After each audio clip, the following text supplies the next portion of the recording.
कपड़े धोने वाली बहू। शादी के पहले से ही विभा को कपड़े धोने का बड़ा शौक था। कभी नल के नीचे तो कभी तालाब के पास। अरे मेरी नीली वाली लुंगी नहीं दिख रही है। विभा की अम्मा, कहाँ रखी है लुंगी? अरे वो तो विभा ने परसों ही धोकर रखी थी आपकी अलमारी में, देखो वहीं होगी। वो ना मैंने आज धो दी, मुझे लगा कि गंदी हो गई होगी। अरे कैसे गंदी हो गई थी? उसे तो मैंने पहना भी नहीं। हे भगवान, इस लड़की के कपड़े धोने की आदत से परेशान हो गया हूँ मैं।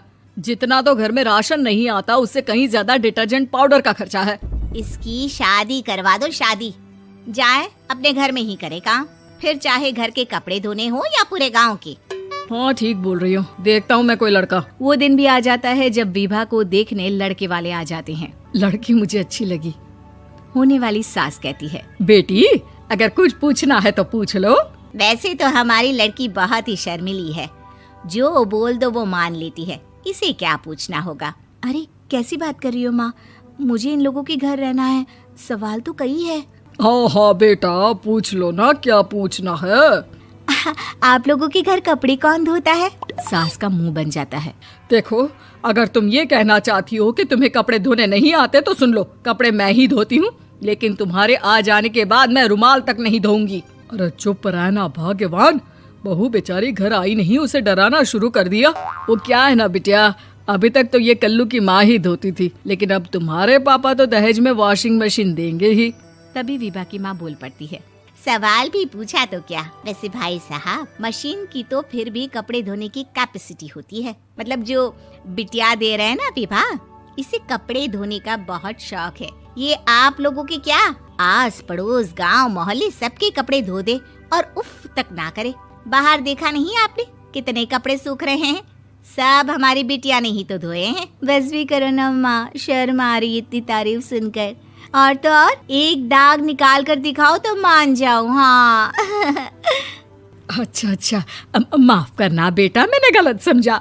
हमें तो रिश्ता बहुत पसंद है। और ऐसे जुड़ जाता है रिश्ता कपड़े धोने का शौक रखने वाली विभा का। उसकी शादी हो जाती है कोयला फैक्ट्री में काम करने वाले कल्लू के साथ। शादी के बाद अचानक विभा चिल्लाती हुई सास के पास आती है। सासू माँ, अरे सासू माँ कहाँ है आप?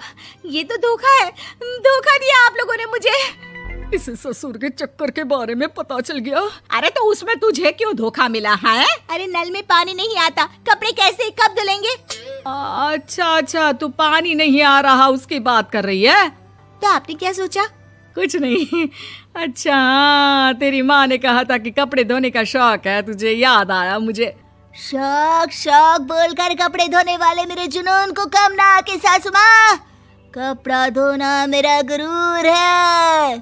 तभी पति भी वहाँ आ जाता है। अभी मैंने इसे सनी देओल की फिल्म दिखाई है, उसी के डायलॉग मार रही है माँ। अच्छा सुन, साफ साफ बता रही हूँ, पानी सुबह 4 से 6 और शाम को 10 से 12 आता है, समझी? विभा टाइमिंग सुनकर हैरान हो जाती है। ये क्या भूतों का मोहल्ला है? सुबह 4 बजे उठकर कौन कपड़े धोता है? 4 बजे टंकी में पानी जाता है, फिर सारा दिन धोना ना, किसने मना किया? अरे कैसी बात कर रही हैं? 200 लीटर की टंकी में कितने कपड़े धो लूंगी मैं? सुबह ही उठ जाऊंगी मैं। अब क्या था, विभा सुबह 4 से लेकर रात के 12 बजे तक कपड़े ही धोती रहती।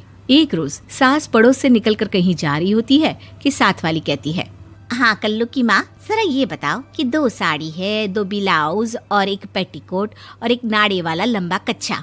हाँ तो? अरे तो क्या, कितना लोगी धुलाई ये बताओ। धोबन दिख रहे हैं हम क्या? हमारे पति सरकारी नौकरी से अभी रिटायर हुए हैं और बेटा सुपरवाइजर है कोयला फैक्ट्री में। धोबन समझ रखा है हमें? हाय रे कल्लू की अम्मा, माफ कर दो, वो तो मोहल्ले में यही सब बता रहे थे कि तुमने बहू को कपड़ा धुलवाने के काम में लगा दिया है। सास को पड़ोसन की बात सुनकर गुस्सा आ जाता है। वो घर पहुंचती है जहां घर के बाहर ही इतने सारे कपड़े सूख रहे होते हैं जितने कि किसी धोबन के घर पर। अरे ओ कल्लू की दुल्हन, बाहर निकल। माँ जी यहीं आ जाओ, बाथरूम में चादर धो रहे हैं हम। अरे अभी हम धोते हैं, तुमको बाहर निकलो। ये आस पड़ोस वाले बोल रहे हैं कि हम बहू से कपड़े धुलवा कर उसे कपड़ा धोने वाली बना दिए हैं। अरे छोड़ो ना माँ जी, किन लोगों की बातों में आती हो? आस पास के लोगों का तो काम ही होता है कि वो किसी तरह सास बहू को लड़ा दे। बहू सारे घर के कपड़े धोती है, ये क्या कम है? बोलिए। सास को भी लग जाता है कि वो बहू का ये सनकीपन नहीं छुड़वा सकती, इससे अच्छा है कि खुद ही चुप हो जाए। एक रोज सास और बहू मंदिर जाते हैं, जहाँ सास की साड़ी वहाँ खड़ी भीख मांगने वाली से मिलती है। माँ जी क्या बात है, आपकी साड़ी उस भिखारन से कितनी मिल रही है ना? हाँ हाँ, देखो तो दोनों की साड़ी मिल रही है। क्या बात है कल्लू की अम्मा, तुम खुद को तो अफसर की बीवी बताती हो और ऐसी सिंपल सी प्लेन साड़ी पहनकर घूमती हो। सिंपल और प्लेन नहीं है ये साड़ी। तो क्या सोने के धागे से फूल बने हैं? कुछ भी सासू माँ, कुछ भी। हाँ, बने थे इस साड़ी में सोने के धागे से फूल। मेरे पति लेकर आए थे मद्रास से स्पेशली मेरे लिए 10,000 की। ताहे भाई साहब इस भिखारन के लिए भी सेम टू सेम साड़ी लेकर आए होंगे 10,000 की।